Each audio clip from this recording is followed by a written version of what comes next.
Okay, so I'll just continue talking. So if you don't know me, my name is Samantha Basile. I am the Community and Adult Services Librarian here at Richmond Memorial Library. We are very glad you could join us again for Richmond Reads.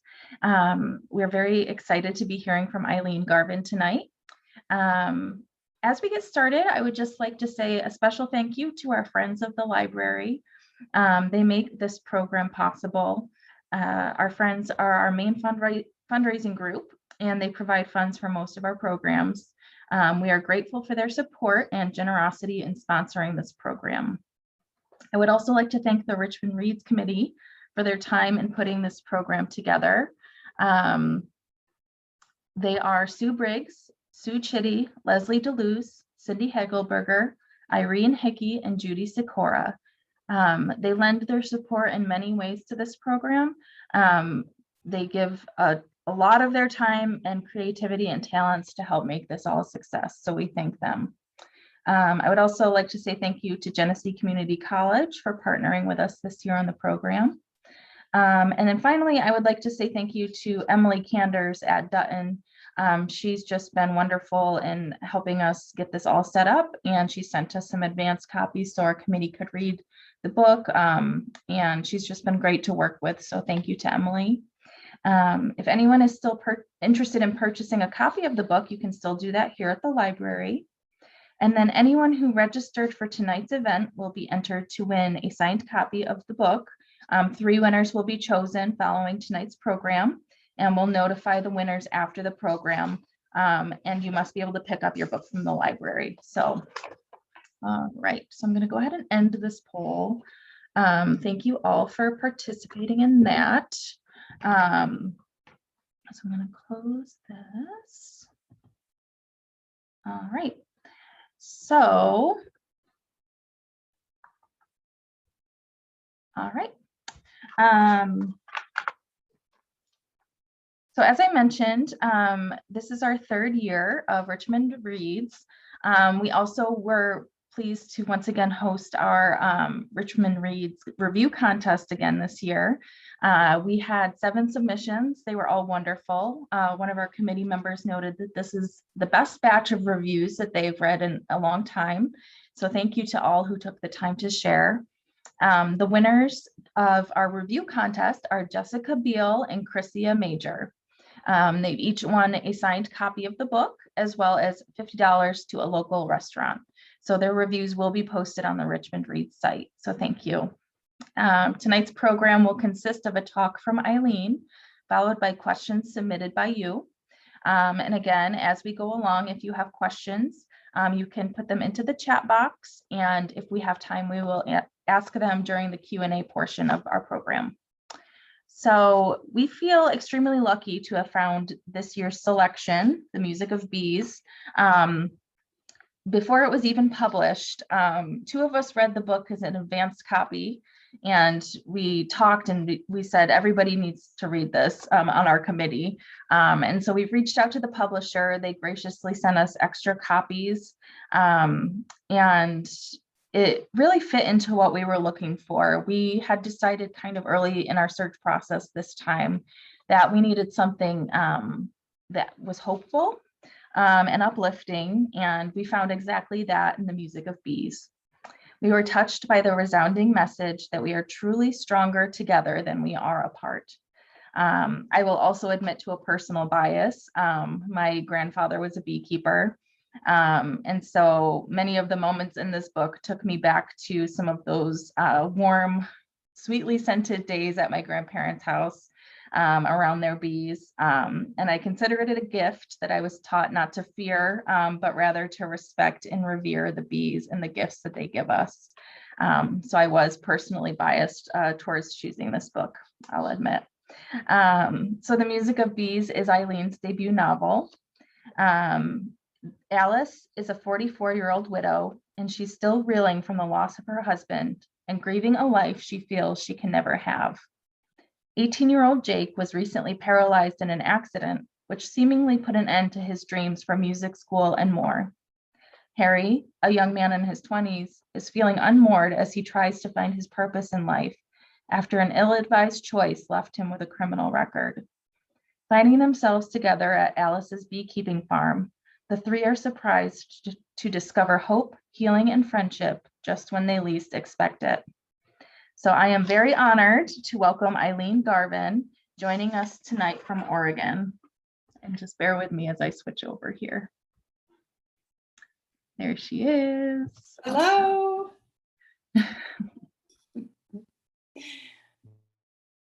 Thank you so much, Sam. I really appreciate that. It is just a pleasure to be here with all of you. I wish I could be there in person, but since I can't, this is a fantastic substitute. I really appreciate all the work that Sam and the organizers did to put this program together tonight, and all of you for tuning in.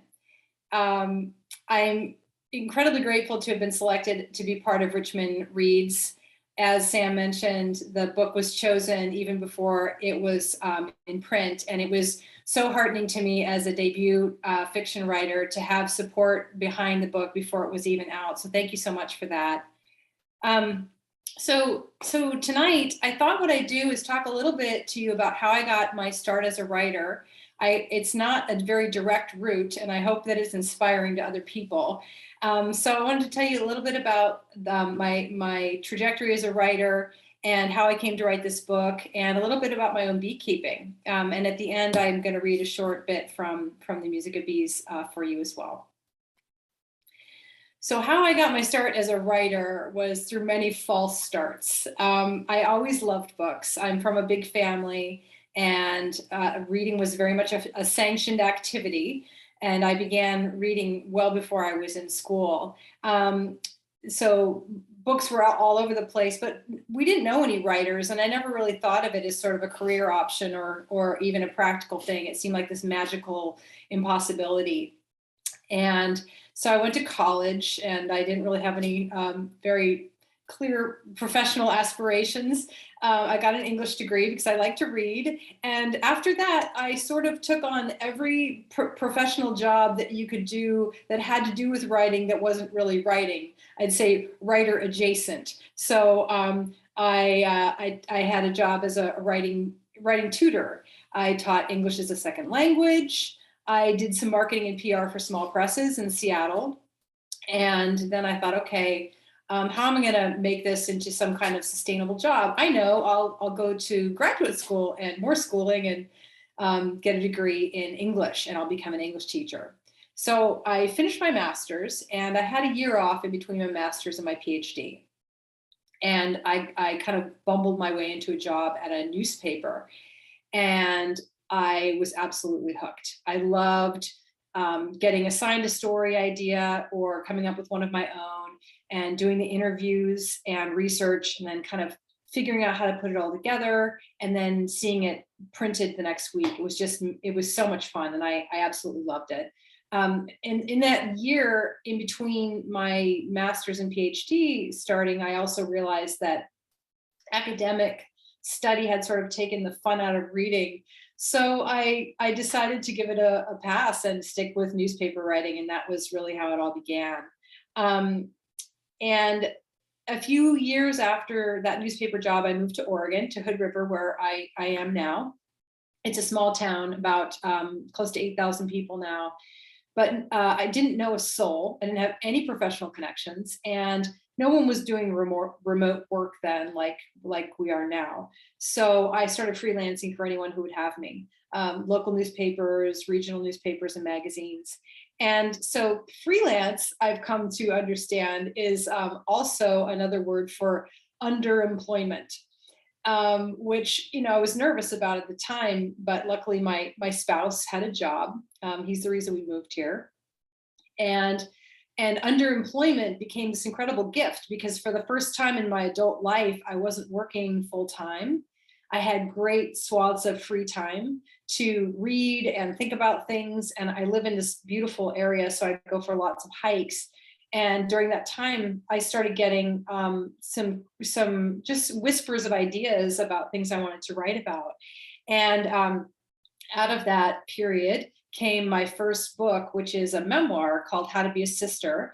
It's the story of growing up with my sister Margaret, who has severe autism, and sort of, or as I describe in the book, our household was sort of the mad tea party when we were little kids, equal parts hilarity and heartbreak. And I wrote the book about being back in Oregon, close to home, and trying to reconnect with Margaret. And so that was really a fantastic experience. And I hope what you're getting at this point is this is not the traditional trajectory for a writer. People will tend to take writing classes and then maybe do a Master of Fine Arts and have a network. And I didn't do any of that. And yet I felt so privileged to have arrived where I did, because book writing, I found, was even more fun and magical to me than newspaper writing. So I feel very lucky to have done that. I worked with a wonderful small press out of New York, and then promoted the book. And then I thought, okay, gosh, now what comes next? Well, The Music of Bees did not come next right away. It took a little time, because I took on a full-time job after How to Be a Sister came out. And I spent several years working for a publisher in Portland. I had a really fun job writing a lot about the state of Oregon for travel and tourism. And so I got to travel around quite a bit and go hiking and try all the good beer we have here and eat all the good food, and then I'd write about it. And it was a really fun job, but it took up a lot of my creative energies. And I did that for a few years and went back to freelance, AKA underemployment. And out of that period, The Music of Bees emerged. And I have to say, it was different than writing How to Be a Sister, because The Music of Bees actually started on a very specific day in my life. And if I looked back at my calendar, I could probably tell you exactly what day it is. What happened was I was on my way to, I had a beehive that had died over the winter. And so I had ordered a new package of bees for that hive. I was driving out of town. It was a beautiful spring evening. It was dusk. The beekeeper had asked me to come at dusk because he wanted all the bees to be back in the box he was going to give me. And the orchards were all in bloom. It was just lovely. And I was driving out of town, and I just passed out of city limits into the county, and I was passed by a young man in a wheelchair with this tremendous mohawk. And I was really arrested by the sight for a couple of reasons. For one, Hood River is a small town. It's sporty and agricultural, but not punk. And so this young guy's hairdo really stuck out. And then there was also the fact that he was in a wheelchair, and there's no bike lane out there or anything. And I just remember noticing him. And I also remember thinking that he looked very fit, which is something that would work into Jake's character later. But and I thought, oh, he must be an athlete, because we have a lot of Olympic athletes and Paralympic athletes in Hood River. So we passed each other, and the first sentence for this novel just jumped into my brain. Jacob Stevenson had the tallest mohawk in the history of Hood River County High School, Hood River Valley High School rather. And I just was seized by the need to write it down. So I pulled over and scribbled it down on a piece of paper, and I thought, okay, I've got to do something with that later. So I drove on, picked up my bees, and went home. And the next day I got up and started working on this story, and worked on it pretty much every day for the next 12 weeks for a reason I can explain later that has to do with my dog. And by the end of those 12 weeks, I had what felt like a really solid start to the novel. And it was just such a pleasure. It was, Jake came first from this young person I saw driving down the county road out on Tucker Road. And then Alice followed, and then Harry came along, and they started revealing their stories to me. And what was different about this than creative nonfiction or newspaper writing is that I didn't have an established pile of facts to work with. It wasn't like I had a bunch of things I knew or information I'd gathered, and then I had to figure out how to put it together. This was all revealing itself one piece at a time. And every morning was a leap of faith as I'd get up and sort of sit down and think, I hope they show up. I hope they tell me what they're doing next. And so I got to watch Jake and Alice and Harry struggle with their own problems, find their own solutions, and in the process help each other out. And it was just really, really, really fun. I couldn't have asked for a better setting. I'd written about Hood River for years in my travel and tourism job, and for those of you who haven't been out to Oregon, it's really quite picturesque, as I'm sure your town is as well. It's set in the Columbia River Gorge National Scenic Area, and so we have the river. The Columbia River actually separates Washington and Oregon, which is not a distinction I made in the book, and I've gotten a lot of grief from locals about, but it just felt too confusing at the time. In any case, the Columbia River is in the middle of everything, right downtown, and then the Hood River Bridge spans it, and then you've got the town of Hood River. It really is a cute little town. It's kind of hangs on the side of the hill. Mount Hood is to the south. Mount Adams is to the north. They're part of this string of volcanic peaks that comes down the Cascade Range, and the orchards. It's just really a wonderful setting. So I had quite a lot of detail right at my fingertips and right outside my back door. And then there was the beekeeping, which I leaned on my own experience as a backyard beekeeper in coming up with Alice's character and then developing that element of the plot. So for better or for worse, it's pretty easy to get into the hobby of beekeeping if you're interested. I had a friend who had a hive, and it was not a Langstroth, but a top bar hive, and it had this observation window, so you could actually look in and see what they were doing. And I thought, wow, this is really interesting. I want to do this. So one spring I ordered a hive and I put it together and put all the frames together and painted it. And I took a 2-hour introductory class from a local beekeeper about how it went, how to get started in your hive. And I ordered a package of bees from her. And the package of bees is slightly more anxiety producing than the nucleuses that Alice gets. A package of bees, they're not frames, they're not a little family, they're just a bunch that got sorted in there, and then their queen is in a little cage.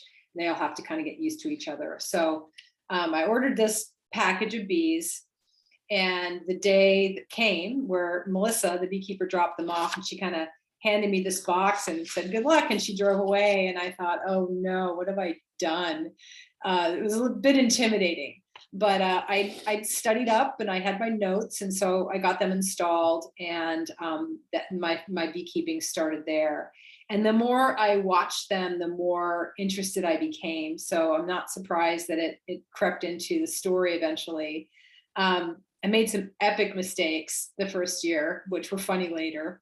I'll tell you a couple. The first one was, as I mentioned, when you get your package of bees, the queen comes in a little cage. It's very, very medieval. She's got her attendants in there because she can't feed herself or clean herself. So she's got her people with her, but she's in a cage, a caged box, because the other bees don't know her yet. They're not a family. They're not her daughters. And so they have to get used to her pheromone. So to accomplish that, there's a little candy plug in the bottom of the cage, and her attendants are eating that and feeding it to her. And at the same time, the other bees are eating from the other side. And by the time the plug is gone, they've become accustomed to each other. Well, I woke up at 3 a.m. the first night, worried that I put the cage in there wrong. And so I thought I'd go check, because I figured they'd be sleeping, and bees don't sleep. So I opened the hive, and I had my headlamp on with my bright white light, and I was in my pajamas and no gloves or anything, no hat. And you can imagine the results that ensued. So that was funny later. Another time, the first time I harvested honey, I pulled all the frames out of my honey super, and it's quite involved at first, and also a little intimidating, because you have to take each frame out and brush all the bees off, gently, so you don't hurt them, but get them off the frame so you can take it to the extractor and spin your honey. And I noticed that a few bees were still on the frames in the Tupperware bin I put them in. So I thought, well, I better leave the bin cracked so they can get out, not really putting together that instead of getting out, they would all want to get in. And so I left for a bike ride, and I came home 2 hours later and had caused kind of a horror movie scene in my front yard, for all the neighbors with their little kids standing around wondering what was happening. So again, it was funny later, and these are mistakes I never made again. So you definitely learn as you go. So there's this joke that if you ask 10 beekeepers how to do something, you'll get 12 answers.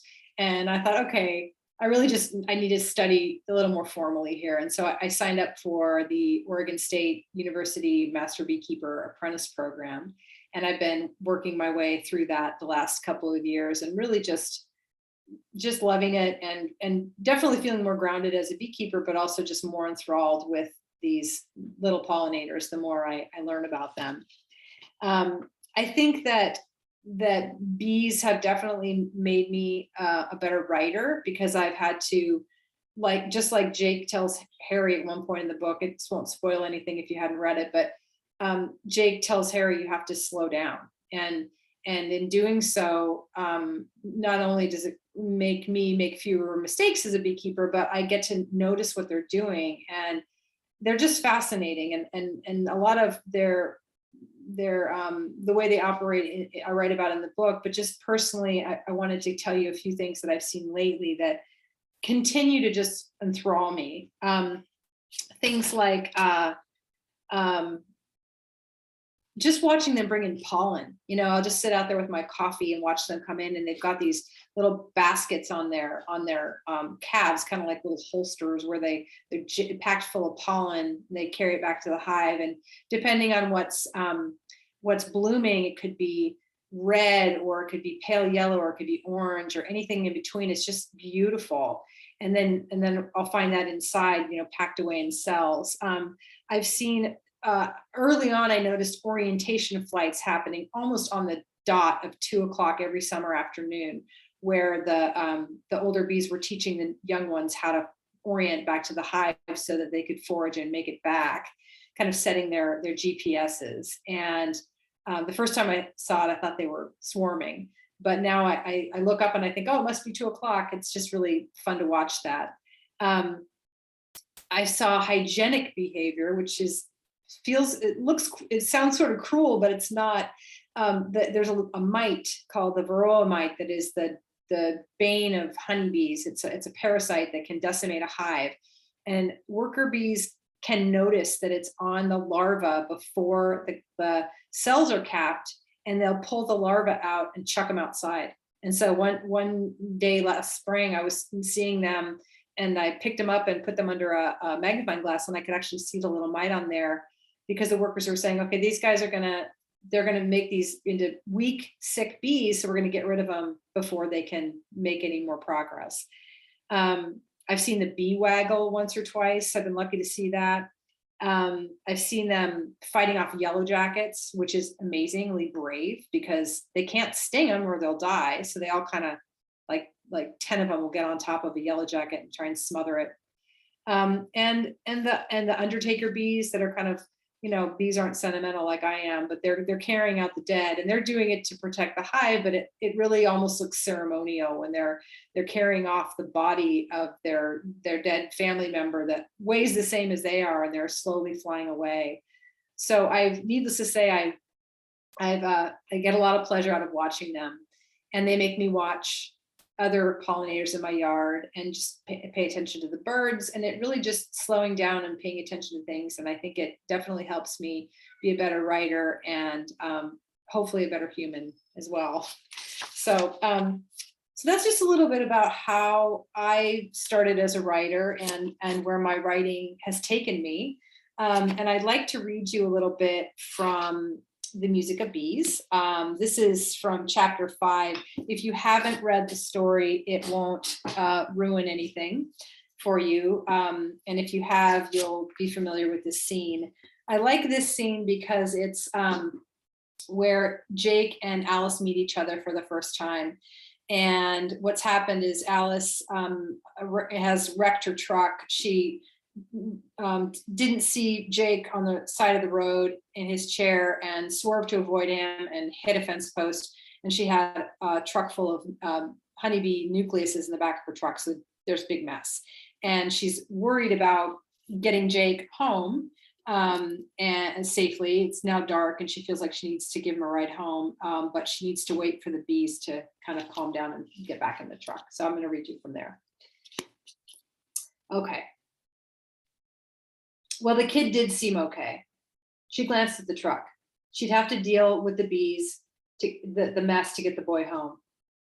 Listen, Jake, if you don't mind, I'm going to go check on the bees. Oh, yeah, no problem. You sure? Totally. You sit tight, she said, rising. Okay, I won't go running off, he said. She hesitated. Was that a joke? He waved a long arm. Really, I'm fine. Go check your bees, Mrs. Holtzman.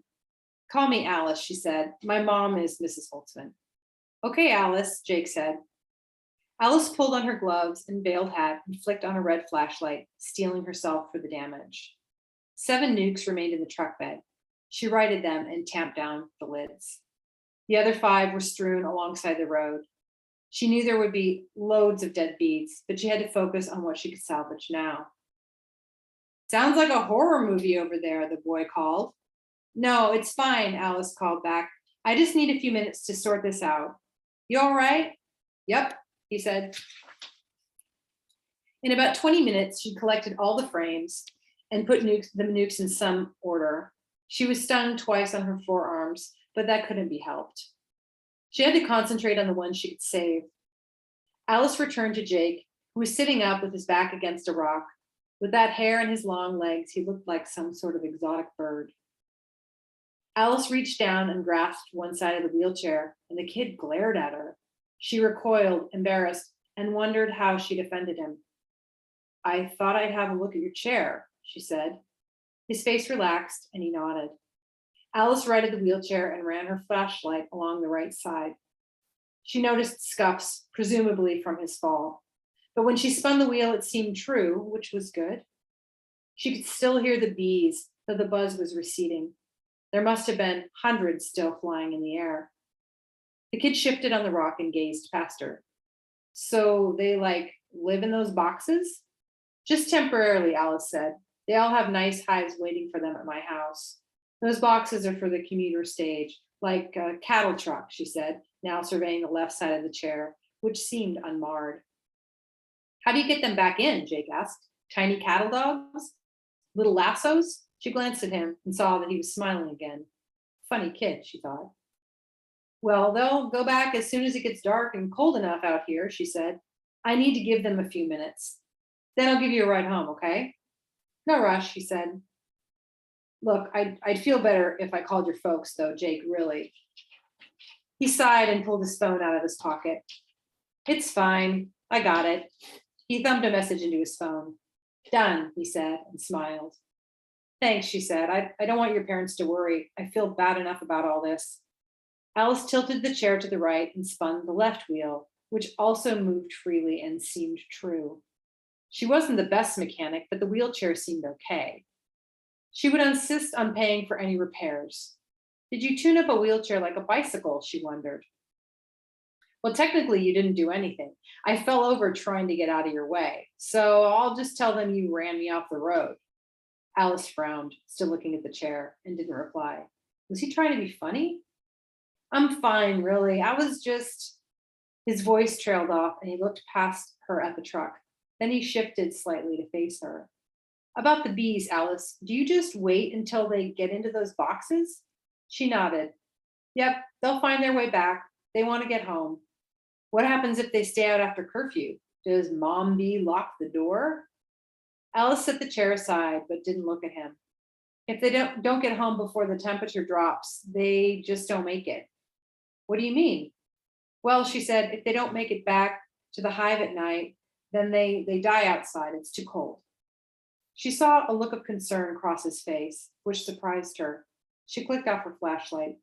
Most of them will be just fine. They're hardy, she said, wanting to reassure him. She was touched that a teenage boy might care about the fate of the small creatures. My dad always called them tough little broads, she said. He grinned at that and looked past her again. So they can just go into any one of those boxes? He asked. You really want to know? He nodded. Alice looked up into the twilight at the small bee cloud buzzing over the truck. She loved the story of the bees, which was like a fairy tale. Even if you were a scientist or a religious person, there was no denying that the bees had real magic. A hive of 60,000 honeybees, she explained, had one queen, leader and mother to them all. And 97% of the other tiny golden bodies buzzing away in there were her daughters. The remaining handful was made up of males, called drones. Daughters and sons recognized the queen by her scent, which was called her pheromone. The queen pheromone said, "All is well." It said, "We are together." It said, "You belong here." From the time they emerged from their capped cells, those golden creatures knew exactly what to do. The daughters were called worker bees, Alice explained to Jake as the light faded between them. The very first thing they did after hatching, when they were known as callow bees, was clean up the cell they were born in. Then they started taking care of other baby bees, feeding them and capping the larva cells and helping other newly emerged callow bees learn how to contribute to the hive. She told Jake how workers got promoted up the ladder as they got older, moving toward the front door and receiving nectar and pollen from the bees that flew around collecting out in the field. Those were called foragers. Some workers eventually graduated to foraging or became guard bees, she explained. Guard bees kept watch at the entrance and only let in other bees that belonged there. How do they know? Jake asked. Who's who, I mean? They knew by the scent, Alice told him. As long as the queen was healthy and laying eggs, her pheromone kept them all united. If they had any worry, they would immediately stop what they were doing and expose the Nasanov gland in their abdomens, passing a distinctive lemony scent from bee to bee. The bees that foraged carried that smell with them and brought it back to the hive. The scent allowed the guard bees to identify them as residents and not robbers. What do you mean, they rob each other? She nodded. Bees from hungry hives will steal honey, so everyone gets checked at the front door. Yellow jackets try to get in too. They'll actually eat the larvae and eggs, carnivorous little bastards. Whoops, she thought, language. She glanced at her watch. How long had they been sitting there? She felt anxious to get the boy home. The buzzing had died down and a few bees remained in the air. Almost done as they're going to get anyway. Alice stood up, brushed off the seat of her overalls, and turned toward the truck. She didn't want the boy to see her face. It upset her to think about losing even one bee. She shivered, feeling the sudden drop in temperature that was common on April nights like this one. She turned to face Jake and the problem of getting him up, choosing, as she usually did, to be direct. Well, all right then, she said. Tell me how to help you get up and I'll drive you home.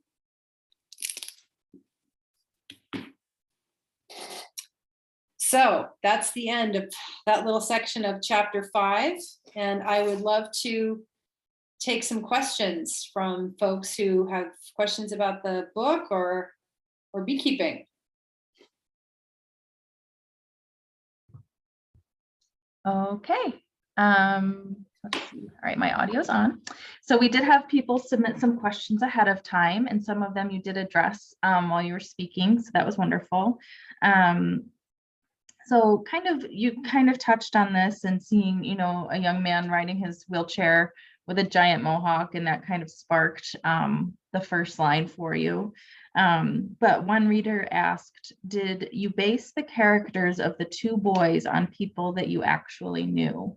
And as a bit of a background too on that, we had some readers at our book discussions who marveled at how empathetic Jake was, and Harry as well. So people were just curious to know if you based their characters on people that you knew. The short answer is no, yes, maybe, no. No, they're not based on people I know, but of course I can see bits and pieces of people in there. I think that Jake in particular was really an aggregate of a lot of, I should back up and say, I have two brothers that I'm very close to and close in age. And so we remain good friends. And when we were kids, all their friends were my friends. And so I've always had a lot of boys in my life. And Jake reminded me of a lot of kids I knew in high school, it's not an uncommon story where the father-son dynamic, their dads don't understand them, and so they end up, leaving and moving in with a neighbor or friend. And Harry, it was just a little bit more. His problem seems a little easier, but just his lovable bumbling tendencies. I can see him in some people that I've known as well. Yeah, I think I could relate to some of his foot and mouth moments and just cringing along with him. Kind of along those lines, how did you approach the process of writing a character that was in a wheelchair? Writing Jake was an interesting challenge for me. And it really happened in two parts. The first was I started just writing him kind of blindly without doing a lot of research at first. And I felt like I wrote him from a faithful, personal perspective, having grown up with my sister. Margaret's disability is very different from Jake's. His is his physical. My sister's is cognitive and communicative. So it's very different in that way. But I grew up, she's 3 years older than I am. And so I never knew life without her. So we always had a difference in the family, which made all of us more empathetic to just general difference. But in particular, the question that was always sort of the undercurrent of our family was, how do we help Margaret have the best and most independent life that she can? And so that's, of course, what Jake's mother is trying to help him do, and what Jake's asking himself, now that he's gone from having a certain set of expectations as an able-bodied, punk upstart. He's going to like leave this damn town behind and go to music school, and now everything's changed. So how can he have the best life? So I started with what I feel like was a kind of a family question. But then it was really important to me to represent his character and the obstacles he faced in an authentic way. And I had the help of a wonderful bunch of people, including a social worker here in town who works with young adults with spinal cord injuries, some physicians, and then a couple of adults who were born able-bodied and now use wheelchairs following accidents. So that was really revelatory for me too, hearing about just the practical day-to-day elements, and really opened my eyes to the idea of how important concepts of universal design are, because all of us, whether it's through illness, age, pregnancy, injury, we're all going to be using ambulatory assistance at some point in our lives. And so it's made me look at the streets of my town very differently. For sure. And I think writing it is kind of not a normal, well, kind of though, a normal part of the story was just Jake's life, and I think that was, I enjoyed that very much about how that was written. So he was different, but it wasn't, other, I guess. Right, so, because he's still Jake. Sure. Yes. Yeah. Another reader asked, have you started writing another novel? I have started writing another novel. I'm kind of in the middle of it right now, and I don't want to say too much about it, but it feels like a big mess right now, but I'm having a lot of fun with it. Wonderful. What does your writing look like, your writing day? Do you have any particular rituals you have to do? You have to eat red M&Ms while you write, anything like that? That sounds like a great addition, but a red M&Ms. Is that a particular author, or is that? No, I'm just thinking people with their appearance contracts that say they have to have specific things before they can perform. Right. That candy would be a real downfall for me, but I love the idea. I like to write in the morning, and I have a lot of flexibility in my schedule, in the sense that I lived with just one other person, and it took a while for me to figure out. I think everybody, no matter what your job is, you're more productive at a specific time of the day, and the creative time for me is first thing in the morning. So I try to get up before my husband's awake and just get into my office for an hour or two, and and I kind of have what I call fuzzy brain, where the internal editor tends to be a little bit quieter. And then if I have time, I'll revise kind of later in the day. So early morning is best for creating something new, and then later in the day for revision. Wonderful. Thank you. Another reader asked, how were you able to determine that the tone of the queen bee was G sharp, which Jake was able to distinguish in the book? And do you have a trained professional music background? Those are both good questions. So the first one is, I'm going to show you this book I was reading. I like to read kind of random things. This is called The Beekeeper's Bible. Mm-hmm. And it's not the beekeeper. I mean, it's just like this random assortment of like practical stuff and interesting folk tales and art. And I couldn't pass up the cover. And somewhere in here, there's just like a little aside that talked about the tone of the queen. And I thought, well, that's interesting. And so I just Googled it and started reading about it. I am musical. I'm not musically trained, but I'm a singer. And I thought, that'd be so fun to put in there, because I wanted, each one of my characters needed to have a talent that was going to help them out of their plight, right? So Harry's ends up being his spatial ability and his carpentry and his ability to figure things out. Whoops, don't want to spoil anything for people who haven't read it, but so I didn't want to give, I wanted Jake to have something that would be related to his musical past. So it is documented that the queen makes this G sharp, A flat sound. And I think, really, it's not that far-fetched once you think about it, because even if you listen to like the sound that a bus makes when it goes by, or the train, you could find the tone kind of somewhere on the piano if you put your mind to it. But I just love that idea of giving Jake this sense of ability. Sensibility. And for myself, I don't have musical training, but big family of singers. I sing with a group in the town I live in. I love to harmonize. So it just felt like it was fun to have a character who was interested in music too. And I think that definitely ties into the theme that a lot of our readers enjoyed, which is we're stronger together than we are apart. And so alone, if you asked Harry what his special abilities are, he would have said, I have no special abilities. Right.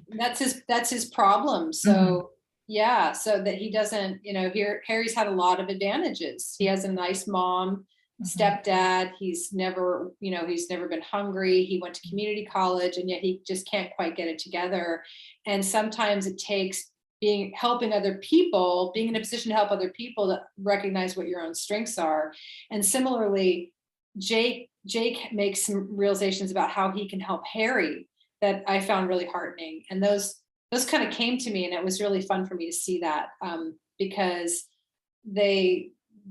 as they find their own solutions, they're finding their own solutions also by helping other people. Sure, and helping each other for sure.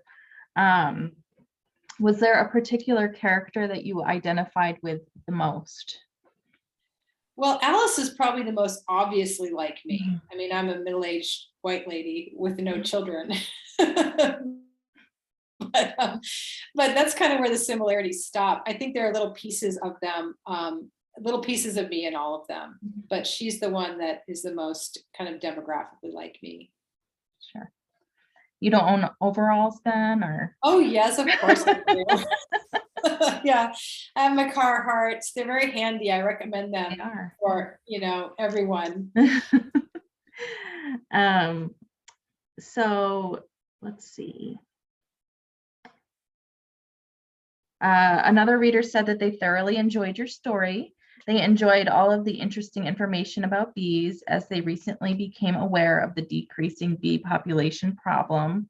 We actually screened the documentary Vanishing of the Bees here. So we had a good conversation about colony collapse and all of those things. But the reader asks, what made you decide to do a fairy tale ending? And it would kind of be a spoiler, but people have had a long time to read the book, so we'll just talk about it. We can just talk about it. Yeah. I really couldn't say. I kind of surprised myself when I finished writing it.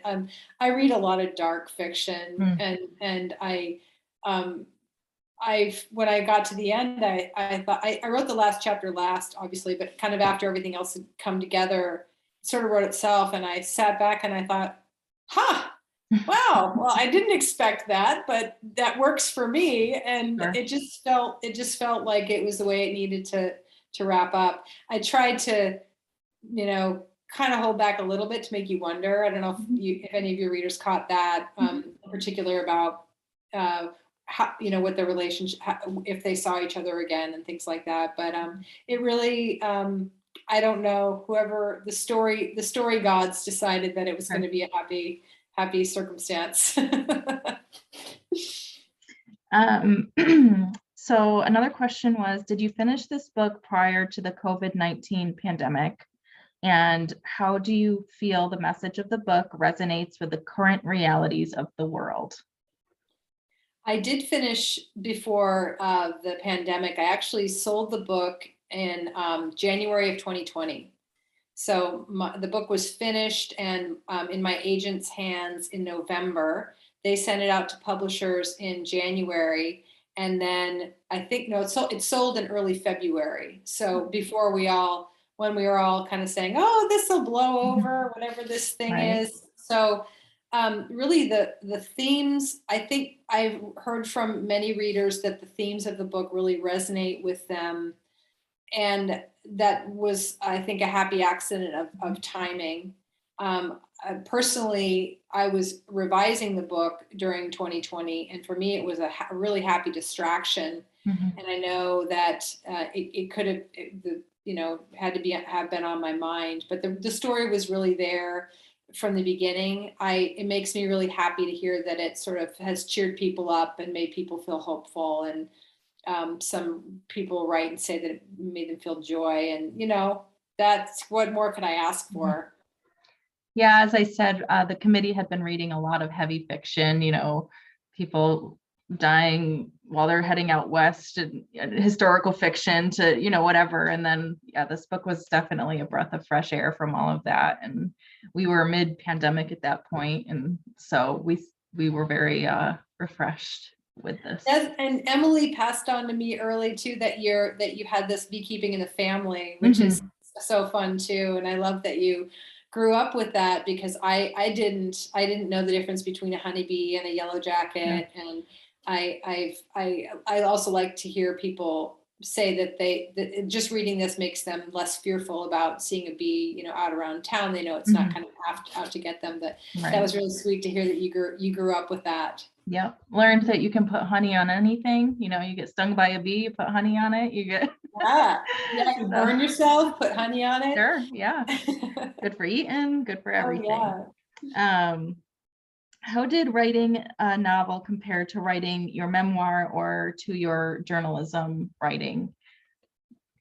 The memoir, many of the stories from the memoir were sort of family stories that we told for years, that were sort of uh, just this really some really funny collections of things. And then as I started putting it together in my mind, the stories fell into categories. And if you look at their stories, and these are all the stories about crazy things that happened at weddings where Margaret couldn't be quiet, and here's all the funny things that happened when we tried to go out to eat. Mm, And then there's that one's called Dining Out. And then Friends and Neighbors was a lot about and I should back up and say, when we were growing up, autism was still very much a mysterious sort of disorder. It wasn't common. And my sister's disorder she was more pronounced because she couldn't talk very much.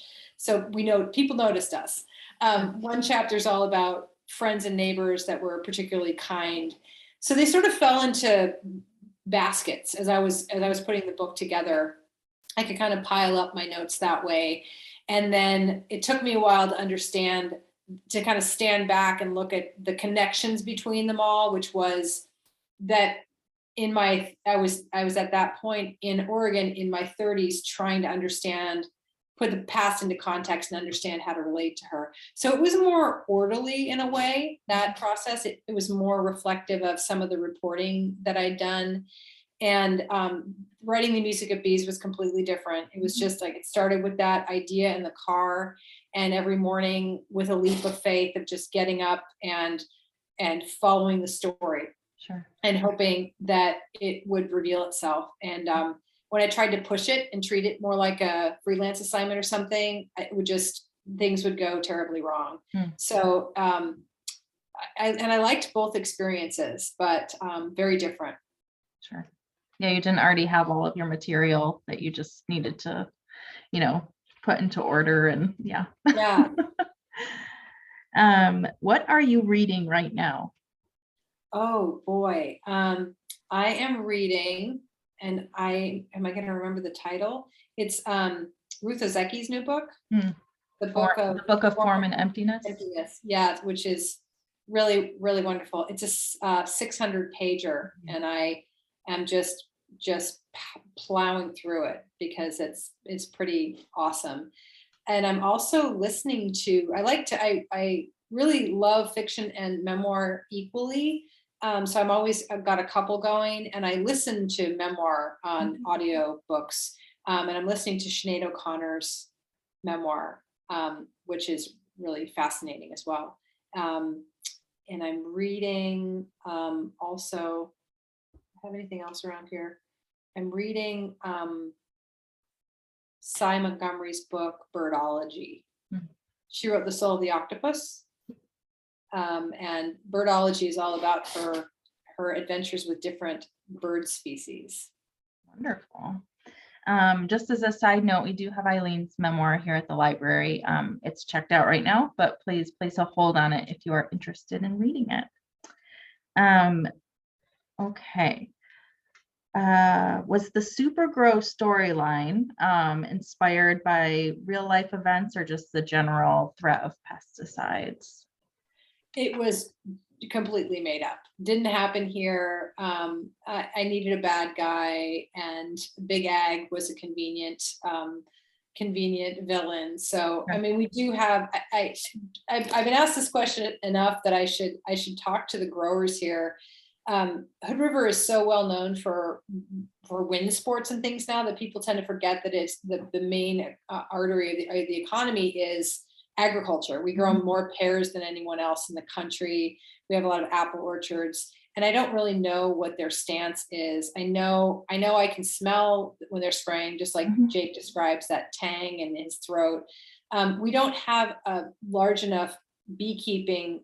I don't know of any commercial beekeepers in Hood River proper, so there isn't that same tension outright. But it certainly is a realistic set of conflicts in terms of how humans and agriculture and industry and human health and things. So I think it's a good entry point to start those discussions, and because we're all surrounded by, we're relying on bees to help pollinate the food we eat, and yet they're not native, and we've got all these other elements going on that I hoped people would find accessible. We are a very agricultural community as well here. I think we're the #1 producer of beets. Yeah. But someone I'm sure will correct me. So I think that I know I could, and I know a lot of our readers could definitely relate to those issues of the balance of, successful farming with safety and all of those things that go into it, and IPM and all of those fun things. So I think that was something else that made this book particularly accessible to us here as well. It's just an easy, you don't have to think about it too much. You're like, oh yeah, this would definitely be a threat. And right. Yeah. We could understand that. So let's see.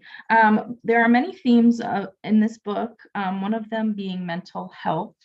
And what inspired you to kind of include that as part of your character's development? I don't know that I did it overtly, but I think that once I recognized what Alice was going through, it made me think of the fact that we're all grappling with our own issues, right? And Jake's is the most obvious because he's had such a dramatic change to his circumstances. And then there's Harry's, whose problems don't seem as obvious. Alice's are perhaps more typical, right? Besides the fact that the largest problem she has, this loss, the way she's dissatisfied with work is fairly common, I think, of a woman in her mid-40s who's given 20 years of her life to an entity and feels like she's sort of wondering what it was all for. So I think I wasn't as focused so much on mental health specifically as much as the idea that all of us have problems that come up, and sometimes they're really big ones, but they kind of continue, and as we age we will find new obstacles that we have to grapple with, and when we're lucky we find those solutions within ourselves and with the help of our friends. Yeah, it's certainly a very organic part of the plot, and that it's just, you can't see that somebody has panic attacks, but it's a reality for many people. So I thought that was written in very nicely. We have a reader who's wondering, what is the name of your favorite local bookstore? My favorite local bookstore is Wakoma Books in Hood River, Oregon. And they're about 6 blocks away from here. I can get there in 7 minutes on foot. You're jealous here. We do not have an independently owned bookstore anymore here in Batavia. What's your closest independent bookstore? We have one in Brockport called Liftbridge Books, and that's probably 30 minutes away. And then we have, and I'm not going to remember the name right now, we have one in Holly, which is north of us, and we have one, I believe, in Warsaw, which is south of us. So I'm blanking on names right now, but we do have a few around, and we're very close to Rochester and Buffalo. Okay. Which are, both big cities here, so we have access, but just not in our immediate. They're not 7 minutes away. Author's Note in Medina. Thank you. Somebody shared that. So yeah, the independent bookstores and the libraries both have been so this year just lifesaver for people. The library is just pretty much across the street from the bookstore here too. Nice. So really appreciate all that you have done to keep books in our hands and keep everybody sane. Yes, we've been grateful here. We were closed for I think 3 months, and then we were able to be open. So we think that made a big difference here for our readers and our community. All right, well, we are almost at the end of our hour here. Anything else you would like to share, Eileen?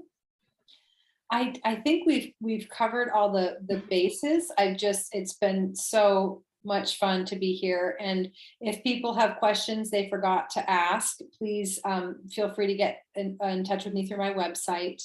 And thanks for shining the light on my book. I really appreciate your support. Yeah, of course.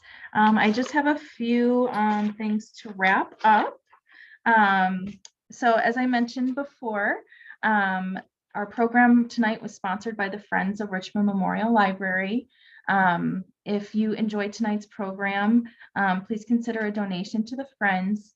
As with many other organizations, they have struggled with the pandemic and their regular fundraising, and they do a lot to support all of our programming. I'm going to send a follow-up email to everyone that was registered, including the names of those who won a signed copy of the book. So we have 3 viewers who will win a copy. And then we also have a number of book plates that Eileen signed and sent to us. So thank you for that. And those will be available at the library beginning tomorrow. And as I mentioned, copies of the book are still available to purchase here. We have lots of them to check out as well. And thank you, everybody. Thank you, Eileen, for joining us. And the program is being recorded, which I probably should have said at the beginning, but I think you all got a pop-up telling you. But we will have it available to view. And yeah, thank you again. And I hope everybody has a great night. Thanks, Sam. Thank you. Bye. Bye.